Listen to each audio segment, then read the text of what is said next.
Hello everyone. Today we are with the 2020 Honda Accord 1.5 EL Turbo CVT. It's a pretty long name, but sounds pretty cool, huh?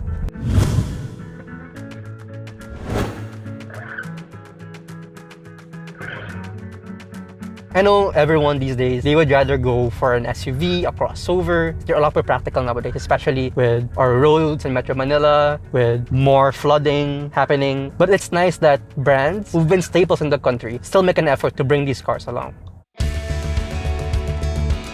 The Accord has very specific rivals in the Toyota Camry and the Mazda 6. This one comes in at 2,308,000, which I would say is a pretty obvious increase compared to its rivals in the Mazda 6 and the Camry, because the Camry has a number of variants available with prices that range from just above 1.8 million pesos up to just above 2 million pesos for the V variant. While the Mazda 6, there are only two variants, the diesel and the turbo, which are both priced at 2.250 million. So it's still cheaper by at least 50,000 pesos compared to this Accord.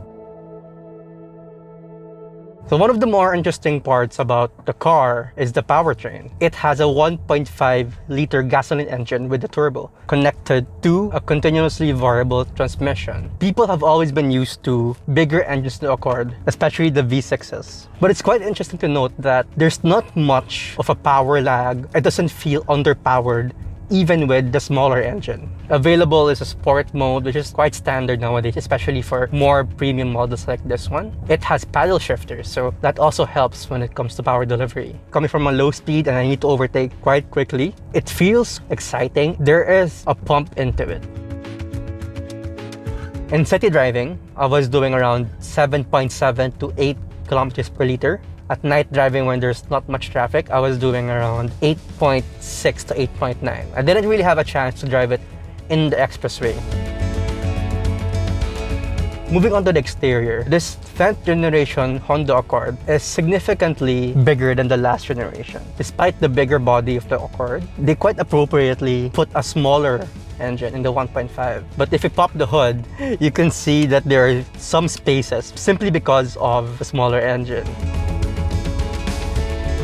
Now, Honda maintains its current design language on the Accord, especially on the front with the headlights and how it's meshed with the grille. If you look at it from the front, all the way up to the sides, to the roof, and to the rear of the car, everything goes smoothly, similar to how the Civic and the newly launched City are, but with a bit of a wider stature and a bit of a more macho persona.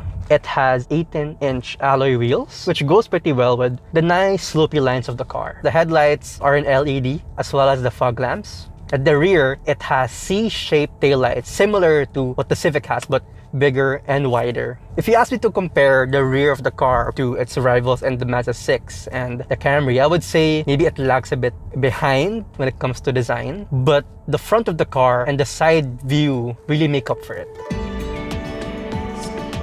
Now, everything in the interior screams premium. From the leather-wrapped steering wheel, this wide armrest, to the soft touch door sidings and with real stitching, it has what you would expect from a modern executive sedan. Most people who will look into buying this car will put emphasis on the back seats. Well, the fact that being 5'7", I can cross my legs in the back says a lot about the car. It's very comfortable. It has a center armrest. Now, comparing it to the Camry's center armrest for the rear seat has aircon controls and a more active cup holder, so it pops out when you open it.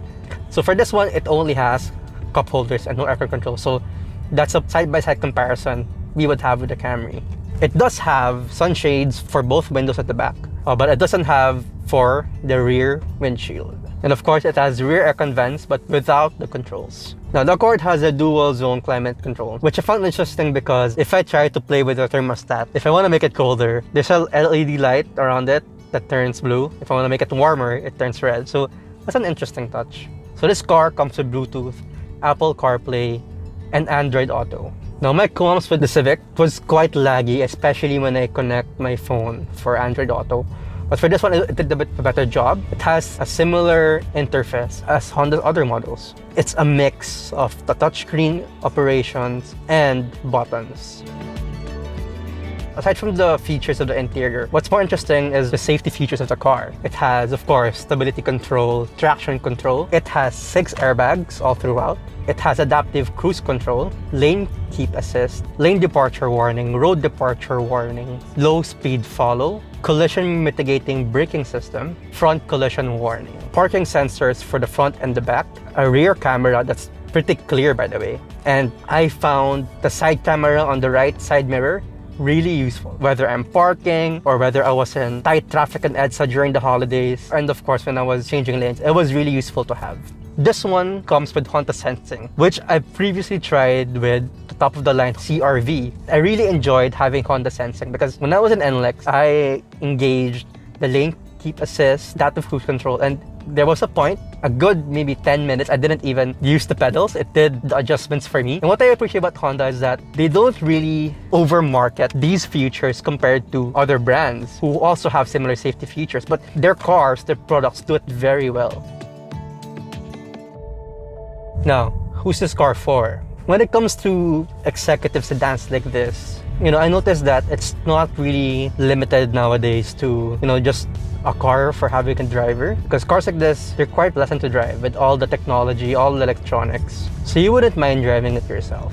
But if you do decide to have a driver with you, the back seat's really comfortable. Now, how does it compare to its competitors? It's quite impressive with the features that it has. But where it might fall off is its price, especially when compared to the Camry and the Mazda 6. This is for people who wouldn't mind driving a classic signature executive sedan, something I wouldn't mind driving every day, actually. In a time of small crossovers, big crossovers, or medium-sized crossovers, SUVs, if you want to pick something different, something, that rings a bell with a good heritage, this is a good car to have.